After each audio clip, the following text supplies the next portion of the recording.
Hello, hey, hello, my name is KOKETSO and I'm a medical student at the University of Free State.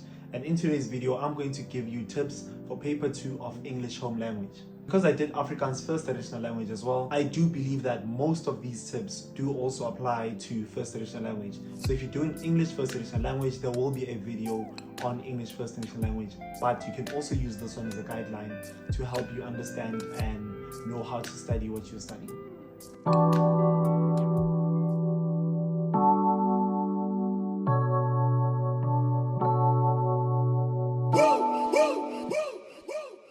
So for those of you that have not been following me for a very long time, I got 93% for English home language in my prelim exams. So I think you can trust what I'm saying in this video because I've taken the time to compile these points and I've made some very important phone calls and texts to people that I know who are also studying medicine, who have also done incredibly and exceptionally well in their English home language to help me with compiling these points, and I hope that they help you. Without any further ado, let's get into the video. The first point is you need to watch a movie for whatever the drama or the story or the book that you're doing, because a movie allows you to be able to have visual cues in your mind when you start forgetting what was said in the story. It's much easier to remember what you saw than what you read. A prime example I can give you is if I give you now an essay to read and then I ask you what happened in that essay, you might miss some important points. But if you see people fighting right now and 2 hours later someone asks you, show me what happened, trust and believe that you're gonna say that and you're gonna add a bit more spice, because something that you saw actually sticks better in your mind than something that you read. But that's for the average human being. Someone else probably sticks better when you read, but for people like myself and many others, it's much better to watch a movie than to read the book. But a very important thing that you need to know and notice is that reading the book is much more beneficial in an academic standpoint than watching the movie. What I mean is, make sure that before you watch a movie, you've already read the entire book, because the movie and the book will never be exactly the same. There will be parts of the movie that they've added just for the plot. Like literally, they just add things just so that it makes sense. But in the book, that's what you want to know. So if in the book, they didn't say that KOKETSO picked up 500 rand, but then in the movie you saw KOKETSO picking up 500, don't go saying in the exam that KOKETSO to pay 500 rand. That never happened. So make sure that you understand your story first, and then the movie is to help you remember what you already know. Ladies and gentlemen, learners of all ages, it doesn't mean that because we're talking about a language subject, we should forget about maths. And with that being said, welcome to Brilliant. On Brilliant, learning is very interactive. Instead of passively watching long lectures, you solve bite-sized projects, explore patterns, and see concepts come to life. From arithmetic to algebra, fractions to geometry, every lesson is designed to strengthen your understanding, sharpen your problem-solving skills. The best part, you learn at your own pace. Whether you're brushing up on basics, preparing for higher studies, or you just want to feel more confident with numbers, Brilliant makes maths clear, engaging, and fun. Thousands of learners around the world have already discovered a way of learning maths and visual algebra, and you can too. So if you're ready to stop memorizing and start understanding maths, join Brilliant's foundational maths course today, because when your foundation is strong, the possibilities are endless. And if that sounds incredible, then try Brilliant for free by going to brilliant.org/KOKETSO/ and you will get 20% off an annual premium subscription, which gives you unlimited daily access to everything on Brilliant. And the next thing that you want to do, which is very important, sounds a bit cliche, is you want to do a lot of past papers. Past papers are incredibly important here as well, because they help you know and understand what you need to know. They help you be able to think in a very academic way. If you've done past papers, when you sit down in an exam to write the exam, it feels a bit easier because now you feel like, I've done this before, man. Like I've done this. The only difference is now these marks count. If you've done a lot of past papers, you become familiar with the format of the questions. You become familiar with how things are being asked, what is being asked. Because you do know that in English home language, you do not write absolutely every single thing. You do have to choose certain things. Like you choose between the novel and the drama. Which one do you answer the contextual questions and which one do you answer the literature essay? So being able to know, okay, you can only get that skill from having done an awful lot of past papers. And a very prime example that I can give you from a past question paper is when they say in Othelia, for example, they say discuss or describe the theme of darkness versus light in the story or in this extract.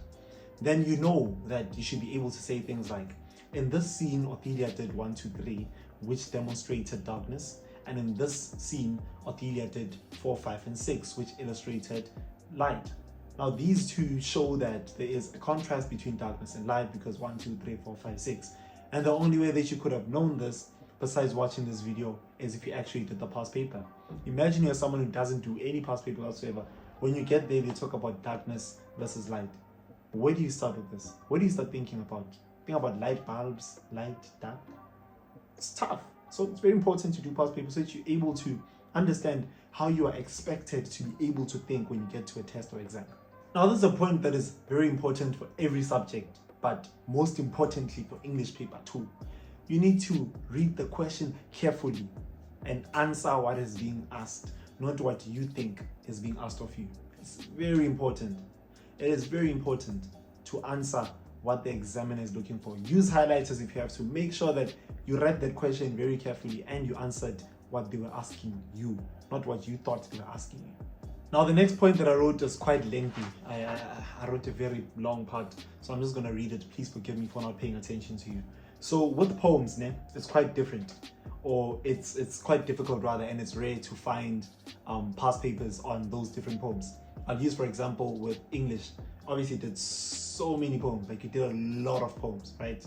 Is it Ocean Blues or something like that? But yeah, there were so many poems that you did. And if you look through past papers, you can look through 10 past papers. There will be some poem that you won't see. So it's quite difficult to find questions for your poems, to find many questions. So those questions that you do find for those poems that you do find, make sure that you study those carefully and you understand them. Don't cram them, but understand them. If you're going to get a question asked in the exam about, let me create a poem in my mind, the blue paper. Let's say there's a poem called The Blue Paper by KOKETSO. And in the past papers, you see the blue paper is being asked. Understand the questions that are being asked in the blue paper. Understand how they want you to think. When you start asking, in the blue paper, comment on the writer's use of this. What you should pick out from this is not cramming the question itself, but being able to know that if they ask the exact same thing, but they change it and they ask it in another poem, then in this other poem, comment on the writer's use of the same thing or a similar type of thing. You are now able to know what the examiner or the memorandum allows you or expects you to think around. So doing those past papers and with those poems whose questions you find, master those questions, understand the answers to them, such that if you were to be asked again this exact same question, you're absolutely obliterating, you're getting 100% for it. And one way to make sure that all of that happens is you want to deeply analyze your poem and understand it in depth. So you want to sit down, use videos. What I usually used to do, if you're in grade 12, it's probably too late for this, but what I used to do is, if I knew that today we are doing this poem, then, I think the day before I'd actually ask my teacher, which poem are we doing tomorrow? Then she would tell me. And then that morning, I think my transport used to take me from home at like 7. So at 5 or 4:30, I'm awake, headphones on, and I'm watching a video of someone explaining this poem to me. So when I get to class, I already know when the teacher says, now the poet says da da da da da. Then I've already watched a video that explained it in the morning, that explained the entire poem, and I went through it in depth as if I'm writing a test about it in the morning. Then when I get to class and we break it down again, I'm hearing it for the second time. You can't take it out of my memory. When I come back and study it in my own time, when I study for a test or an exam, I'm hearing it for the third time now. It's even worse. So repetition is something that's very important. Making sure that you analyze these poems, you look through them, you highlight, you sit, you must understand absolutely everything. With poems, with English paper 2 and your Afrikaans, with poems, it's very important to understand that literally every single thing is there for a reason. If there's a space somewhere there's a reason why. They can ask, explain why the poet added a space there. Totally, they were trying to emphasize the silence. Ask you, why is there a comma there? They're trying to show that they're trying to breathe. You find that a poem had no punctuation until the last line. Why? Or maybe there's a full stop at the end. It means the poet is trying to show you that everything, like maybe I'll use a prime example of a poem that I'll be capable of writing. Maybe a poem that speaks about the waste of water, and there's no punctuation throughout the entire thing, and at the end there's that punctuation, and they ask why. This thing that flow of this thing is trying to show how water is always being used and like endlessly, ipheli, and only at the end when we close down the poem, the poet is saying, I'm making a statement that we should save water. You know, such a thing, it's very easy to pass. But if you took your time to try and understand such things, there's a reason for everything. Why would the first stanza is a stanza or paragraph? A stanza is 3 lines, the next one is 5, the next one is 2, the next one is, or why would it be 4, 3, 2, 1, and then nothing? There's probably a reason for such things. If something looks like aibo, why trust and believe there's a reason for that. With poems, there's always a reason for absolutely every single thing. You just need to find out the reason. And the last thing about poems now is that you want to look at your poem, analyze it, and relate it to today. You might find that some poems are speaking about freedom. They're talking about, like there was one that says first day after the war. I don't know if it was in grade 12 or if it was in grade 11, but it spoke about how freedom was screaming, freedom was this. Now they're obviously going to ask you, what does the writer mean freedom screams? Freedom has no voices. And then you write about such thing to say the writer's trying to emphasize that freedom, like there was no freedom. So the word freedom just speaks about such jubilance, such like puma man being so out about so things that make up your poem, such things. But that's not this point. The point that I'm making here is that you want to analyze the message of the poem and relate it to today. So if the poem speaks about maybe cars and this, it talks about how my uncle used to take me to school, how this related to today, speak about how like you literally might be asked that. It was asked in one of either the tests or the exams, that how does this thing relate to our modern world? If the poem speaks about typewriters and stuff, like how does it relate to today? Today we have no typewriters. People can type things on their phone, they can use laptops, people can use this and that and that and that. It's very important to relate the content there to today. And now this point is the most important in this video, and I'm not even joking. Quotes. Quotes are very important. So for my drama, The Crucible, I used quotes an awful lot, and I managed to get almost full marks for every single literature essay that I always wrote. So for The Crucible, I always knew I'm writing literature essay, and then for the picture of Dorian Gray, I'm going to take contextual questions. Quotes are going to help you an awful lot, because there's this method that I'm going to explain now, which I hope you know, but I'm going to explain it just now, of writing a literature essay with every paragraph. Quotes like, I remember there was a time when John Proctor says, I have known her, sir, which means that he has had sexual relations with Elizabeth. So such a thing, being able to know your quotes, because you're going to need them for your literature essays. You're going to need these quotes for your lit essays. It's not because these quotes are very important. Like, they're very important because yes, you're going to argue your point, but then these quotes give it weight. Remember what I said, substantiation. You say why, and then you substantiate. You give proof, you substantiate, you bring substance to your thing. So when you're using quotes, you're giving substance to whatever you're saying, right? It gives weight, because a quote without any substantiation, it doesn't help. It doesn't help to say John Proctor said this, but you're not going to say what that means. Like, it literally does not help. And the method of writing a literature essay that I'm talking about is called the Peel method. P-E-E-L, Peel method, where the first P stands for point, and then the E is explain, the other E is elaborate, and the last L is for link. So the way that you write all your paragraphs, your bodies in a literature essay. So let's say, for argument's sake, I will use The Crucible. Let's say the question says, the character of Elizabeth is different to that of John Proctor. Say whether you agree or not to the statement and argue your point in a literature essay. Already here, I can already see full marks when I think about it because of this method. First of all, Elizabeth, and then John Proctor. So I already have an introduction to my thing to say Proctor and Elizabeth are two different. Is it Elizabeth, guys? But yeah, I think it's Elizabeth.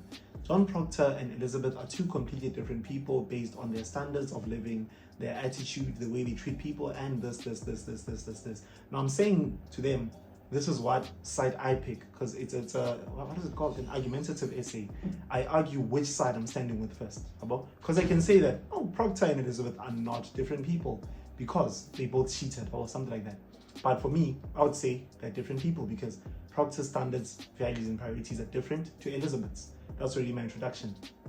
First part of my body, I'm talking about Proctor. The second body, I speak about Elizabeth. And in the conclusion, I tie my points. Considering that Elizabeth and Proctor did this means that they are the same because 1, 2, 3. Or I say that now they are different people because this. So now I'm concluding my thing. And in these bodies of mine, then I'll say, for example, when I start talking about Elizabeth, right? Or when I start talking about Elizabeth, with my peel method, the P, make my point. Elizabeth is not a good person. I mean, obviously, when I say it in proper English, but Elizabeth is not a good person. She's this. She's very ill-mannered. She's she practices adultery and. That's my point. Now, my E is where I explain the point, of which, in my own words, I say explain it by giving an exemplar quote. So that's where I'm like, this thing of Elizabeth not being a good person is shown in the part of the thing of the book where she says 1, 2, 3, 4, 5, or where John Proctor says, I have known her, sir. Right? And then 3, which is the elaboration, which is for me linking that quote, interpreting it, saying, why is this quote relevant? Why manje Abo no, I've known her, sir? How does it fit to this entire point? This is me now saying that the Proctor saying that she's known this girl shows that the girl is ill-mannered because she committed adultery and this with a married man and this, knowing very well that this man is married and this. And so now I'm adding a lot more substance on this point. Say, this is why I said this substance, this quote is very important. I'm adding a lot of substance, I'm substantiating it. And then at the end, I link it now. And with my link, I say conclude. I link it in saying, considering that Elizabeth made John Proctor do what he doesn't want to do, this shows that Elizabeth is not a good person because now I'm making that point. I'm linking these two. Because Elizabeth did this and this despite knowing this, then she's a this type of person. I hope this method makes sense. I hope it makes an awful lot of sense. But that's how you write your literature essays. And the last tip of this video is that you need to understand that a subtle and very small thing, very small line, can have a very big difference and meaning. Now, this is where I can't really remember anything in English, but I remember in Afrikaans, there was, like, they asked to say, how do you know that these people are poor? I'm now talking about Fila Second, ne? Yeah, the Komutis. How do you know that these people are poor? No, is it the Komutis? I think it is familiar. Who's that guy? There's that abusive father. Him. Elias, I think. Yeah, I think it's Elias. And Barta. Yeah. So now they ask him, how do you know that the Bartas in them are struggling? How do you know that? And I said it there because I remember in the text, in the drama, there was a time where they said, so they said the roof is leaking. Then there was a time where they said, eat patatas. So is it patatas or patatas? I don't know, but they eat this cheap food. But for them, it's a staple food. Like, that's literally what they eat every single day. So those things are what enabled me to be able to answer that question. And those 2 points are what allowed me to be able to answer that point with substantiation, to say, you are right. These people are living poor because they said the roof is leaking and they eat this type of food as a staple diet. So it's very important for you to understand that in English home language, every single thing is there for a reason. Every single word means something. So make sure that you understand that every subtle line has a meaning. So the moment they ask you, why or what makes you think that these people are rich? What makes you think that Dorian Gray is narcissistic? Hey, remember there was a time when he said, those things go a long way. This guy is not just saying things for fun. Those things go, there's a reason why he said what he said. And that's your answer to this question. And so, this has been KOKETSO. Thank you for watching this video. I hope this video has helped you. And so, for those of you that have not subscribed, please give me a subscription. Please, guys, let's ace these tests, let's ace exams. If there's any other subject whose tips you need, or if you have any suggestions or any requests, or you want to comment on something, let us know down in the comment section down below. And if these tips have helped you in any way, shape or form, let us know down there. and we will get to you. Otherwise, don't forget to like, comment, and subscribe again. Stay happy and healthy, and peace.